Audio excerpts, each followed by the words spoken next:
தென்னாடுடைய பெரியவா போற்றி, பெரியவா போற்றி, பெரியவா எந்நாட்டவர்க்கும் இறைவா போற்றி, இறைவா போற்றி, இறைவா சர்வஜா சர்வவியாபிவா பெரியவா சரணம், மகா பெரியவா சரணம், சர்வஜா சர்வவியாபிவா பெரியவா சரணமாய பிறப்பருக்கும் மகா பெரியவா போற்றி, மாய பிறப்பருக்கும் மா பெரியவா போற்றி. அப்பார கருணா சிந்தம் ஞானதம் சாஸ்திரபுரம் ஸ்ரீ சந்திரசேகர குரும் பிரணமாமுதானம் கலிகதேவ் காட்சிமன் இந்த யூடியூப் சேனல் பிரத்யேக மகாபெரிய பக்தர்களுக்கு ஏற்பட்ட கூட்டக்கும் அனுபவங்களை ஒவ்வொரு நாள் உண்டாமோ அனுபவம் தலைப்பு அனுபவத்தோட தலைப்பு அந்த வேலையை வேணான்னுட்டோல்லையோ அந்த வேலையை வேணான்னுட்டோல்லையோ அந்த வேலையை வேணான்னு சொல்லிட்டியோ இல்லையோன்னு அர்த்தம். அதுதான் அப்படி சொல்கிற பெரியவா. இந்த சேனலில் இது வந்து சப்ஸ்கிரைப் பண்ணாலும் பண்ணுங்க, தரவே பாருங்கள். இது வந்து ஸ்ரீமதி கௌசல்யா ராமகிருஷ்ணா அப்படிங்கிறவ சொல்லியிருக்கா இன்டர்வியூ, ரீசெண்டாக வந்த இன்டர்வியூ தான். அதாவது ஸ்ரீ அண்ணாதுரை ஐயங்கார் அப்படின்னா நம்மளுக்கு உடனே தெரியும், வேத ரக்ஷண நிதி ட்ரஸ்ட் அப்படிங்கிறத அண்ணாதுரை ஐயங்கார் வந்து எப்படி வந்தார் எப்படி பண்ணுறாருன்னா அப்புறம் நம்ம பார்க்கலாம், நிறைய அனுபவங்கள் இருக்குது. அவர் அந்த ஐயங்காருக்கும் சீதாலக்ஷ்மிக்கும் பிறந்தவ வந்து சுசீலா. அந்த சுசீலாவோட பொண்ணு தான் இப்போ நம்மக்கிட்ட சொல்லிகிட்டு இருக்கா. இந்த சுசீலாவுக்கு வந்து 1951 கிருஷ்ணசாமி ஐயங்கார் அப்படிங்கிறவ கூட கல்யாணம் நடந்திருக்கு. அவள் வந்து மெட்ராஸில் இப்போ இருந்திருக்கா. கல்யாணம் ஆன பிறகு நடக்கிற விஷயம் இது. 1951 அந்த அண்ணாதுரை ஐயங்காருக்கும் சீதாலட்சுமிக்கும் பிறந்த சுசீலாவுக்கு கல்யாணம் ஆகிட்டு அதை வந்து கிருஷ்ணசாமி ஐயங்காரோட கல்யாணம் ஆகி அவள் வந்து 1951 மெட்ராஸில் தான் செட்டில் ஆகியிருக்கா. இப்போ அவளுக்கு இப்போ குழந்தை பிறந்த பிறகு தான் அது கௌசல்யா ராமகிருஷ்ணன் ஆகும். அவெல்லாம் பிறக்கலை, அப்புறம் வந்த விஷயங்கள் எல்லாம் அவள் மூலமாக வெளியில் வருது, இல்லைன்னா வராது. அவள் அங்கே இருந்தபோது கல்யாணம் இருந்த பிறகு அங்கே தான் இருக்கா. அவள் வந்து அந்த மெட்ராஸ் சான்ஸ்கிரிட் காலேஜில் அப்போ வந்து பெரியவா கேம்பில் இருந்து ரொம்ப காலம் இருந்தார், ஒரு விஷயத்துக்கு மேலே. அப்போ வந்து இவள் தினமும் அந்த டிஸ்கோர்ஸ் கேட்குறதுக்கு போவானாம், பெரியவா டிஸ்கோர்ஸ். அது கேட்டிருக்கா. அதை கொஞ்சம் பெரியவா மேலே பக்தி அவளுக்கு வந்துடுது. அதுக்கப்புறம் இது 1951 நடந்தது. 9 வருஷம் ஓடி போயிடுது. 1960 தான் இந்த இன்சிடெண்ட் நடந்திருக்கு. இவள் வந்து 1960களில் மகாபெரிவா தரிசனம் பண்ண போவா. அப்போ வந்து ஒரு டிவோட்டி வந்து மகாபெரியா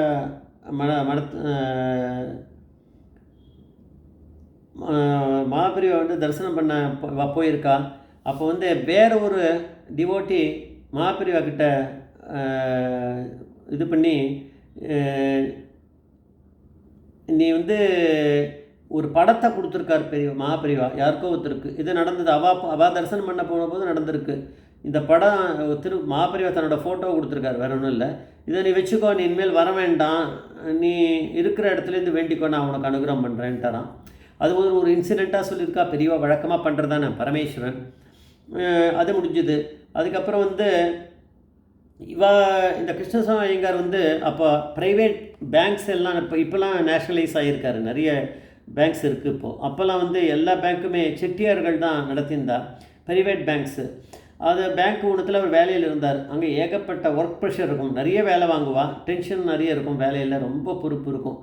அவருக்கு பிடிக்கவே இல்லை வேலையை விட்டுடலான்னு கூட நினச்சாராம். அப்போ ஒரு வாட்டி கிளம்பி பெரியவாளை தரிசனம் பண்ண போயிருக்கார். பெரியவா சொன்னாலாம், வேலையை விட்டுறாத, நீ ஒரு 40 நாளைக்கு லீவு போட்டுரு அப்படின்னாராம். அவருக்கு ஏன்லாம் தெரியல. சரி பெரியவா அப்படின்ட்டாராம். பெரியவா பக்தர்கள்லாம் அவ்வளோதானே சரின்ட்டார். ஒரு லீவை அப்போலாம் வந்து லீவ் அப்ளை பண்ணிவிட்டு வந்தால் போகிறோமே. ஆனால் லீவ் அப்ளை பண்ணிட்டார், லீவில் இருந்துட்டார். அவர் ஒன்றும் கேட்டுக்கல பெரியவாளை ஏன்னு. அவளுக்கு வந்து ஃபேமிலி ஃப்ரெண்டாக எம்எஸ் சுப்புலக்ஷ்மி, சதாசிவம் மாமா, இவாளெலாம் வந்து அவளுக்கு ஃபேமிலி ஃப்ரெண்டாக. இவள் வந்து ஒரு நாள் அவள் வீட்டுக்கு வந்திருக்கா. கிருஷ்ணசாமி ஐயங்கார் வீட்டுக்கு வந்திருக்கா, சுசீலா வீட்டுக்கு வந்தபோது அவளுடைய பிரச்சனையை கொஞ்சம் சொல்லியிருப்பாளே. மாதிரி வேலையில் இந்த மாதிரி இருக்குது, பிரச்சனை இருக்குது. பெரியவாளை போய் பார்த்தேன், பெரியவா அப்படி சொன்னால் எதுவும் ஓப்பன் பண்ணலை. அவள் வேலை பற்றி வரும்போது வேலையை சொல்லியிருக்கா. இதுதான் நடந்தது. இது யார் சொல்கிறான்னா அவள் பொண்ணு சொல்கிறா, நம்ம நம்பி ஆகணும், கௌசல்யா ராமகிருஷ்ணா. இவள் அதை பற்றி ஓப்பன் பண்ணல. ஜஸ்ட் இவள் அவருடைய ஜாப் ப்ராப்ளத்தை மாத்திரம், பேங்க் ப்ராப்ளம் சொன்னாலாம்.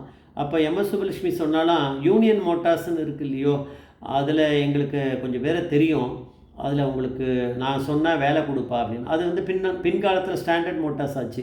அப்போ யூனியன் மோட்டார்ஸ். அவள் சொல்லியிருக்கா. பெரியவாளை போய் பார்த்தோன்னு சொன்னால் எம்எஸ் சுப்புலட்சுமி வேண்டாம், பெரியவா சொல்லிட்டாருன்னா அதை கேட்டுக்கோ, அப்போ ஏதாவது இருக்கும்னு சொல்லியிருப்பா. இவள் சொல்லலை. அதனால் வந்து அவள் அந்த மாதிரி சஜஸ்ட் பண்ணியிருக்கா.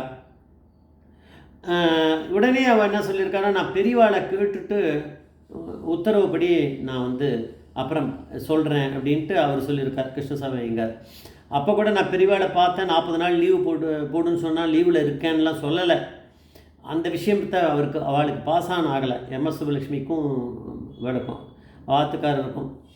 இவள் வந்து அங்கே இதை டிசைட் பண்ணணும் அப்படிங்கிறதுக்காக பெரியவாளை தரிசனம் பண்ண கிருஷ்ணசாமி ஐயங்கார் போயிருக்கார். போய் ஒரு சாஷ்டாங்க நமஸ்காரம் பண்ணார். என்ன சொன்னாரா, ஏதாவது வேலையில் எப்படி போயின்னு இருக்கு, எம்எஸ் சுப்புலட்சுமி சதாசிவம் மாமாலாம் வந்தாங்க. ஒன்றுமே சொல்ல, வாயை திறக்கலை. சாஷ்டாங்க நமஸ்காரம் பண்ணிவிட்டு எழுந்து நின்றவுடனே பெரியவா சொன்னாலாம், வாயை திறக்கிறதுக்கு முன்னாடி, அந்த வேலையை வேணாம்னு விட்டோல்லையோ நீ அப்படின்னாலாம். அதை வேணாம்னு சொல்லிட்டோல்லையோ அப்படிங்கிறதான் சொல்கிறாராம். ஆமாம் பெரியவா அப்படின்னாராம். ஆமாம் பெரியவா, ஆனால் சொல்லிடுறேன் அப்படின்னாராம். வேணாம்னு சொல்லலை, ஆனால் சொல்லிடுறேன் அப்படின்ட்டாராம். ஆமாம் பெரியவான்னு சொல்லிவிட்டு வேணாம் சொல்லிடுறேன் அப்படின்னாராம். நான் அவருக்கு அதில் இன்ட்ரெஸ்ட் இல்லை, அதனால தான் ஆமாம்னு இருக்கார். உடனே அதையும் சொல்லிட்டார், நான் அவருக்கு சொல்லிடுறேன் வேண்டான்னு அப்படின்னு. அவள் போனாலாம். அந்த புது வேலையை சஜஸ்ட் பண்ணுறது எம்எஸ் சுப்புலட்சுமி,